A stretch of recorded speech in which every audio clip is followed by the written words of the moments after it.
Hey, good morning to everyone. Happy Friday. It's Daryl here. It is early here. Check it out. It's 3:30 a.m. bright and early here in Connecticut on the East Coast.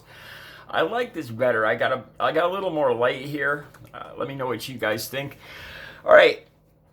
It's another one of those videos where I got so much to talk about. It's my no shave video. First no shave video of the morning. I've been up for I'm not getting very much sleep these days. Let's just say that. Watch all the overnight news, check out all the media sources, and see what's going on. Retribution and justice. That's one thing I want to talk about. Another thing I want to talk about.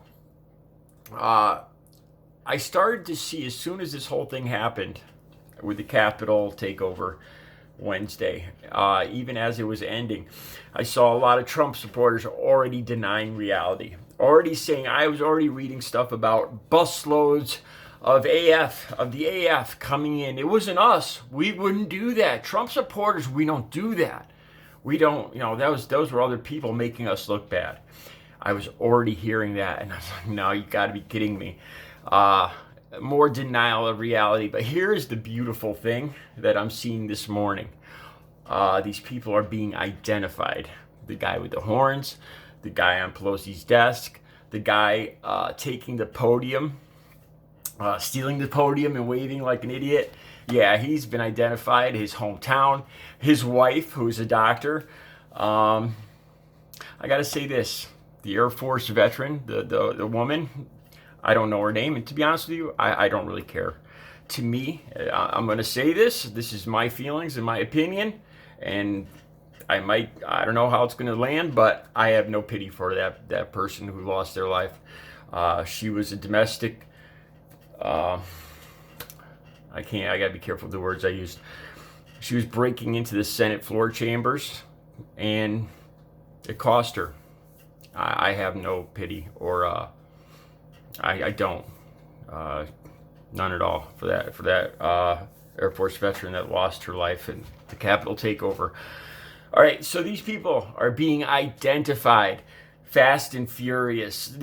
So initially we had of course, the Trump supporters were saying that wasn't us, that was AF. They were actually saying that. They were actually saying that this was the AF, dressed up like them, because they wouldn't do that. They wouldn't take over the Capitol and destroy things. That's not them.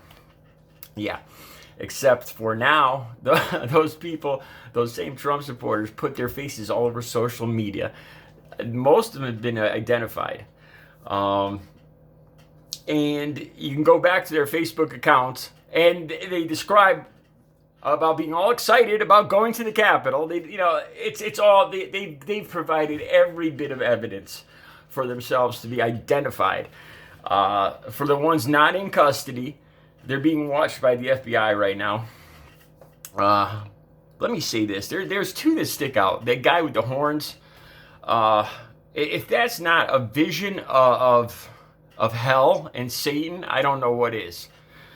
And the other one. Remember on the first video I made, one of the most impressive, one of the most shocking, hurtful things I saw was that African-American policeman being chased up the stairs, stopping and defending himself with a stick, and that little weasel that was following him, chasing him up the stairs. Then he would stop when the policeman turned around with his stick, and he'd back off. And then it just reminded me of a little.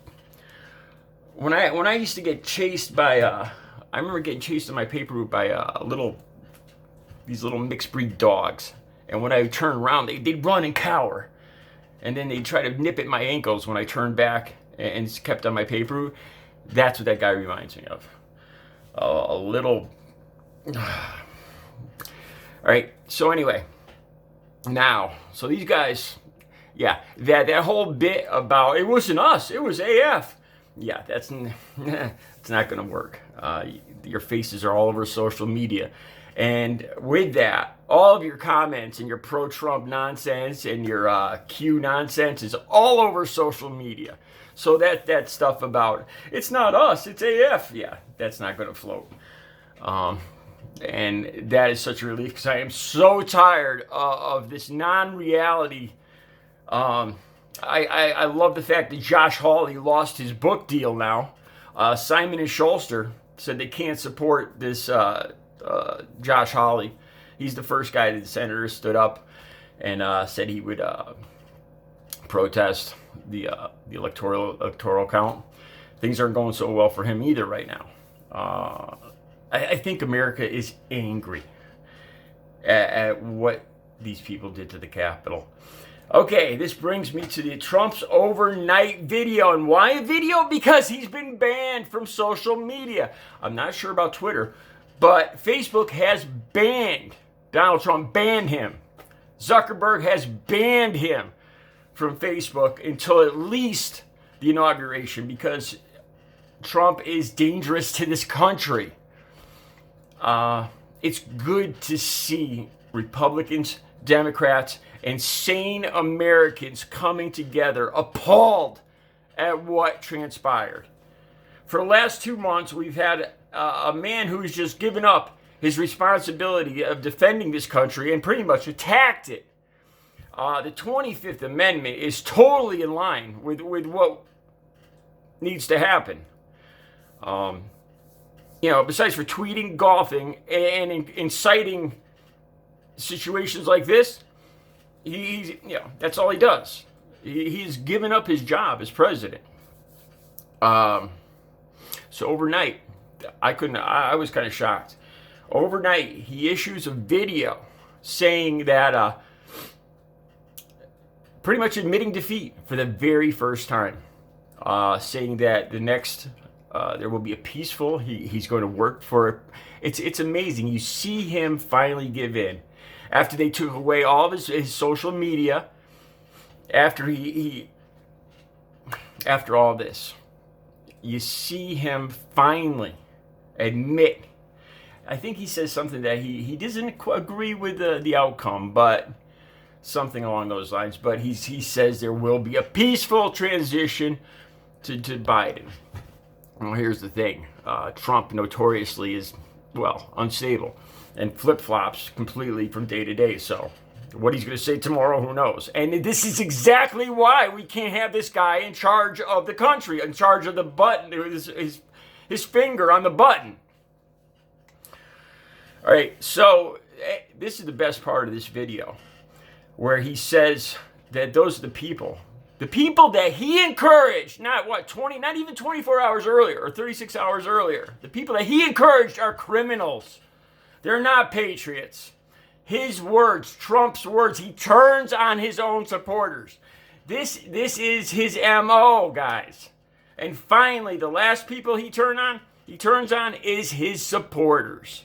Why? Because now he's on the hot seat. It's all about, it's all about him. It's down to him trying to save his skin after he's seen what he's wrought with this destruction and vandalism and the deaths in the Capitol. He's trying to save his own skin, and at the very last people he has to betray are his own supporters. I don't have you know what? I'm going to post on my community page. I'll post a transcript of what he said. But he's actually he's turned his back on the very people that he encouraged 36 hours earlier, calling them criminals and that they are not patriots working for the better of this country or something along those lines. They're not working for the nation's best interests. I'm kind of paraphrasing here. But finally, the last group of people that he has not yet betrayed, he finally turns his back on. His supporters. We told you guys this is who he is. And here you go. I think finally Trump's true nature is laid bare. All right, I'm going to be back later for sure with some more videos. You guys have a good Friday, and I'll see you soon.